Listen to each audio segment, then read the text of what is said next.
quiet start to the day. It's warm. We've got sunshine and blue sky. Here's a look at what's coming your way on the weather front. We do have some showers and storms on tap this afternoon. A couple stronger storms are possible, maybe giving us some hail, much like we've seen the last couple days. We had a couple stronger storms getting fired up during the second half of each day, and I think today is basically the same kind of pattern where late afternoon and evening can see a couple stronger storms. Heading into the latter half of the weekend and then all the way through next week, it looks like intense heat is going to make a comeback, so we're not done with it just yet. But at least for today, our high temperatures will top out in the lower 90s, 93 New Orleans, 90 degrees in Covington, 91 Slidell, so right around average for this time of year. We can deal with that today. And as we head throughout the afternoon hours, feels like temperatures maybe around 100 degrees up to 103, 105.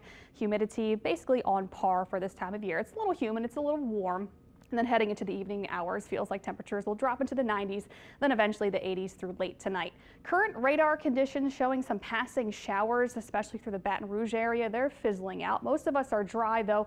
Lower bayou parishes dealing with some showers and storms right now, though they are luckily moving offshore. So you might have to get through that through the morning or the early afternoon hours, where the bayou parishes are seeing those showers kind of progressing on through and thunderstorms.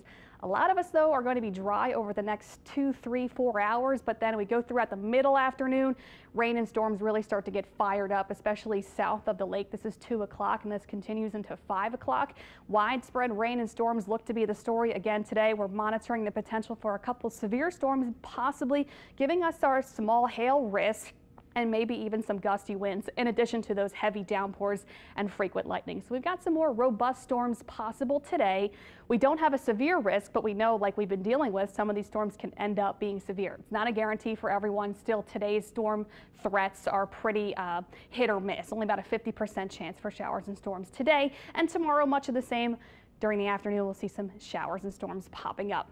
Here's a look at the tropics. This is Tropical Storm BRET. It is closing in on the Lesser Antilles. Winds are at 70 miles per hour right now, so it is just shy of hurricane strength, just shy of it. Still Tropical Storm BRET. Gusts up to 85 miles per hour, and it's continuing to move west at about 14 miles per hour, and it will continue to push westward through the Caribbean as we head into the weekend. And it's going to weaken as it moves to the Caribbean. So by Sunday, we're probably not even going to be talking about BRET. So that's something we'll be watching. Luckily, this stays away from the Gulf. It stays away from the United States, but the Lesser Antilles are dealing with tropical watches and warnings right now. Even St. Lucia has a hurricane watch because those winds have gone up. So if you are traveling here, if you have some family here, it's going to be some nasty weather over the next day or so. Another thing we've been keeping an eye on now is Tropical Depression 4. It is right behind Tropical Storm BRET, so pretty unusual that we have both of these going on this time of year.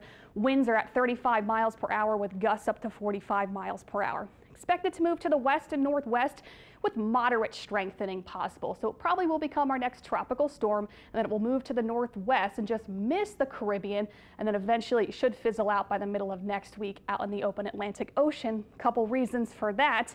We're dealing with some shear out in the Atlantic Ocean, some dry air, so Tropical Depression 4 should kind of get just kind of blown up and blown to pieces by next week, and that should stay away from the United States. And of course, BRET, we've been talking about, is eventually going to encounter some shear and dry air in the Caribbean and fizzle out later this weekend. So both of these, don't have to worry about these locally, don't have to worry about them in the United States or in the Gulf. And luckily, we are going to be not really worrying about the tropics here at home for at least the next few days. However, it does look like our next named storm can be Cindy, and that will be from Tropical Depression 4. We'll be watching that, though, if that does get upgraded. 7-day forecast showing those high temperatures soaring back up to the mid to upper 90s by the second half of next week.